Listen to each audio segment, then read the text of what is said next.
Hello friends, आप सभी का स्वागत है हमारे इस नए यूट्यूब चैनल घर की बात में। इस चैनल में आज हम आपको बताएंगे कि कोरोना से कैसे बचा जाए या हमें किस किस बातों का ध्यान रखना चाहिए। कोरोना वायरस की वजह से हमारे जीवन में व्यापक बदलाव आए हैं। न केवल हमारे निजी जीवन पर बल्कि हमारे रिश्तों पर भी इसका प्रभाव पड़ा है। लेकिन हम महामारी के इस दौर में हम खुद और आपको कैसे बचाएं और कैसे सुरक्षित रखें, इसके लिए तमाम तरह की जानकारी हम आपको आज बताएंगे। लेकिन क्या हर सलाह आपके लिए फ़ायदे की है? ज़रूरी नहीं। मैं खुद को कैसे सुरक्षित रखूं? विश्व स्वास्थ्य संगठन के मुताबिक कोरोना वायरस से खुद को सुरक्षित रखने का सबसे बेसिक और महत्वपूर्ण उपाय है कि हम से रहें। साफ सफाई का ध्यान रखना सबसे ज़रूरी है।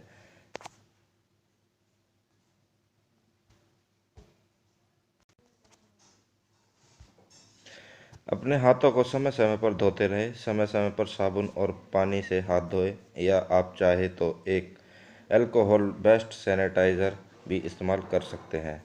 सैनिटाइज़र को हाथ पर अच्छी तरह लगाएं। इससे अगर आपके हाथ पर वायरस मौजूद हुआ तो भी समाप्त हो जाएगा। कोरोना वायरस के लक्षण क्या है और कैसे कर सकते हैं बचाव?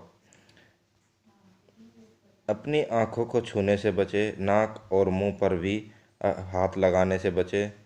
हम अपने हाथ से कई सतहों को छूते हैं। इस दौरान संभव है कि हमारे हाथ में वायरस चिपक जाएगा। अगर हम उसी अवस्था में अपने नाक, मुंह और आँख को छूते हैं तो वायरस के शरीर में प्रवेश की आशंका बढ़ जाती है। वायरस को फैलाने से कैसे रोक सकते हैं? अगर आप छींक रहे हैं या फिर खांस रहे हैं तो अपने मुंह के सामने टिश्यू ज़रूर रखें।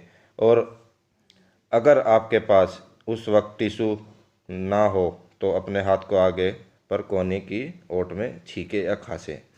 अगर आपने कोई टिश्यू इस्तेमाल किया है तो उसे जितनी जल्दी हो सके डिस्पोज कर दे या फेंक दे, जला दे। अगर आप ऐसा नहीं करते हैं तो इसमें मौजूद वायरस दूसरों को भी संक्रमित कर सकते हैं। यही वजह है कि लोगों को सोशल डिस्टेंसिंग के नियमों का पालन करने को कहा जा रहा है। सोशल डिस्टेंसिंग के तहत लोगों को एक दूसरे से कम 2 मीटर दूर रहने की सलाह दी गई है। इसके अलावा बहुत ही सी जगहों पर लोगों को सलाह दी गई है कि वे अपने घरों में ही रहें और जब तक बहुत ज़रूरी ना हो घर से बाहर ना निकले, ताकि संक्रमित लोगों के संपर्क में आने से बचा जा सके। इन सब के साथ ही विश्व स्वास्थ्य संगठन ने कहा कि यह बेहद ज़रूरी है लोग हैंडशेक करने से परहेज कर रहे और इसके बजाय सेफ ग्रीटिंग जैसे नमस्ते या फिर कोनी के इस्तेमाल या दूसरे तरीकों से अभिवादन करें।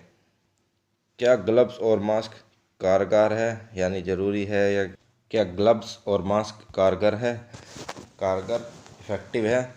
अगर आप किसी ऐसे मास्क का इस्तेमाल करते हैं जो एकदम साधारण है और जिसे आप सुपरमार्केट से ख़रीदा था, तो वो आपके लिए मददगार नहीं होगा। ऐसा इसलिए क्योंकि ये मास्क बढ़ते बहुत ढीले होते हैं और इससे आँखों को सुरक्षा नहीं मिलती है। साथ ही इन्हें बहुत लंबे वक्त तक इस्तेमाल नहीं किया जा सकता। हालांकि अगर आप सामने से कई संक्रमित व्यक्ति छींक देता है तो उस स्थिति में ये ज़रूर मददगार साबित होता है। यहाँ से याद रखना की ज़रूरत है कि कोरोना वायरस के जितने मामले अभी तक सामने आए हैं उनमें से बहुत से मामले ऐसे जिसमें संक्रमित लोगों में कई लक्षण नज़र नहीं आया, लेकिन जब उन्हें टेस्ट किया गया तो वे पॉजिटिव पाए गए। ऐसे में अगर आप मास्क का इस्तेमाल करते हैं तो कोई बुरी बात नहीं है। ग्लव्स की बात करें तो विश्व स्वास्थ्य संगठन के अनुसार अगर आप ग्लव्स का इस्तेमाल करते हैं तो इस बात की कोई गारंटी नहीं है कि आप कोरोना वायरस से बच जाएंगे, लेकिन इसका दूसरा पहलू ये है कि नंगे हाथ से चेहरा छूना खतरनाक साबित हो सकता है। विश्व स्वास्थ्य संगठन का कहना है कि रोजाना साबुन से हाथ धोते रहना ग्लव्स की तुलना में कई अधिक सुरक्षित और कारगर है, यानी कारगर इफ़ेक्टिव है। अगर मुझे संक्रमण हो जाए तो मुझे ये कैसे पता चलेगा? कोरोना वायरस संक्रमण का प्रमुख लक्षण बुखार और सूखी खांसी आना है। अगर आपको ये दोनों लक्षण नज़र आ रहे हैं तो बेशक आपको सावधान होने की ज़रूरत है। इसके अलावा गले में खराश, सिर दर्द, डायरिया जैसे लक्षण भी कुछ मामलों में पाए गए हैं। कुछ मामलों में लोगों ने शिकायत की है कि उन्हें मुंह का स्वाद भी चला गया है। कुछ ने गंध ना महसूस होने की शिकायत की है। हालांकि इन मामलों में मरीजों में कोरोना संक्रमण का कोई लक्षण नहीं देखा गया है। मुझे क्या चाहिए अगर लक्षण नज़र आए तो, यानी मुझे क्या करना चाहिए अगर लक्षण नज़र आए तो। विश्व स्वास्थ्य संगठन के अनुसार अगर आपको खुद में ऐसे लक्षण नज़र आ रहे हैं तो घर में रहें। अगर लक्षण बेहद कम भी है तो भी पूरी दूरी तरह ठीक होने तक घर पर ही बने रहें। याद रखें, कोविड-19 के 80% मामलों में संक्रमण के लक्षण बेहद कम ही थे। ऐसे में यह ध्यान रखना सबसे ज़रूरी है कि आप दूसरों के संपर्क में आने से बचें। कोविड-19 जैसे आपके दिमाग को नुकसान पहुंचा सकता है। अगर बुखार और खांसी लगातार बढ़ रही है और सांस लेने में दिक्कत हो रही है तो अब आपको मेडिकल सलाह लेने की ज़रूरत है। तो हो सकता है कि इसकी वजह कोरोना संक्रमण हो भी और नहीं भी। पहले से ही अपने स्वास्थ्य सुविधा मुहैया कराने वाले शख्स से संपर्क करें ताकि आपको यही समय पर सही इलाज और सही सलाह मिल सके। कितना खतरनाक है कोविड-19? मेडिकल जर्नल द लॉन्सेट कितना खतरनाक है कोविड-19? Medical journal the Lancet infectious disease में छुपी नई रिसर्च के मुताबिक कोविड-19 के मरीजों में 0.66% लोगों के ही मरने की आशंका होती है। यह सामान्य फ्लू में होने वाली मौतों से सिर्फ 0.1% ही अधिक है। लेकिन यहाँ इस बात का जिक्र करना ज़रूरी हो जाता है कि अभी तक हमें मौत के सिर्फ वही मामले पता हैं जो अस्पताल में हुई है। इस बात की पूरी आशंका है कि मौत का आंकड़ा इससे अधिक हो। ऐसे में पुख्ता तौर पर कहना थोड़ा मुश्किल है।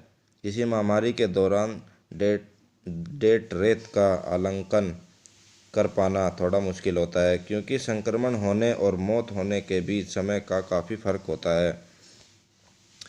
इंपीरियल कॉलेज लंदन के मुताबिक जिन लोगों की उम्र 80 साल से अधिक है उनके लिए खतरा औसत से 10 गुना अधिक है और वही जिनकी उम्र 40 से कम है उनके लिए खतरा कुछ कम है। इसके साथ ही चीन में करीब 44,000 लोगों पर एक विश्लेषण किया गया जिसमें पाया गया कि मधुमेह से पीड़ित लोगों, कई ब्लड प्रेशर और दिल से जुड़ी बीमारियों वालों के मरने की आशंका 5 गुना अधिक होती है। क्या इसका कोई इलाज संभव है? फिलहाल कोरोना वायरस के लिए ना तो कोई खास दवा तैयार की जा सकी है और न ही वैक्सीन। वैसे ट्रीटमेंट के विकल्प है, लेकिन ज़्यादातर लोग खुद ही ठीक हो जाते हैं।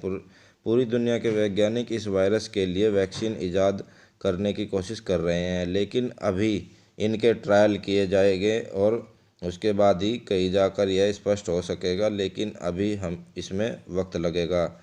इस महामारी के दौरान अपने मानसिक स्वास्थ्य को कैसे बेहतर बनाए रखें, इस बात में रत्ती भर भी शक नहीं है कि महामारी के इस दौर में मानसिक तनाव हो सकता है।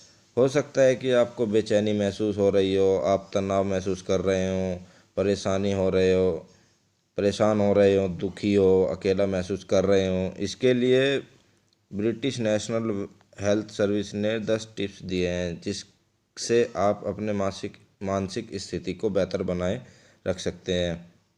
अपने दोस्तों और परिवारों के लोगों के साथ फ़ोन, वीडियो कॉल या स्थित सोशल मीडिया के माध्यम से संपर्क में बने रहें। उन चीज़ों के बारे में बात करते रहें जिससे आपको परेशानी हो रही हो। दूसरे लोगों को भी समझने की कोशिश करें। अपनी नई दिनचर्या को व्यवहारिक तरीके से पालन करें। अपने शरीर का ध्यान रखें, नियमित व्यायाम और खान पान का ध्यान रखें। आप जहाँ से भी जानकारी ले रहे हो वो क्रेडिबल सोर्स हो और इस महामारी के बारे में बहुत अधिक ना। अपने व्यवहार को अपने नियंत्रण में रखें। अपने मनोरंजन का भी पूरा ध्यान रखें। वर्तमान पर फोकस करें और यह याद रखें कि यह समय चिर स्थायी नहीं है। तो दोस्तों, आज की वीडियो में इतना ही। अगर आप हमारे चैनल पर नए हैं तो हमारे चैनल को सब्सक्राइब कीजिए और ज़्यादा से ज़्यादा इस वीडियो को शेयर कीजिए। धन्यवाद।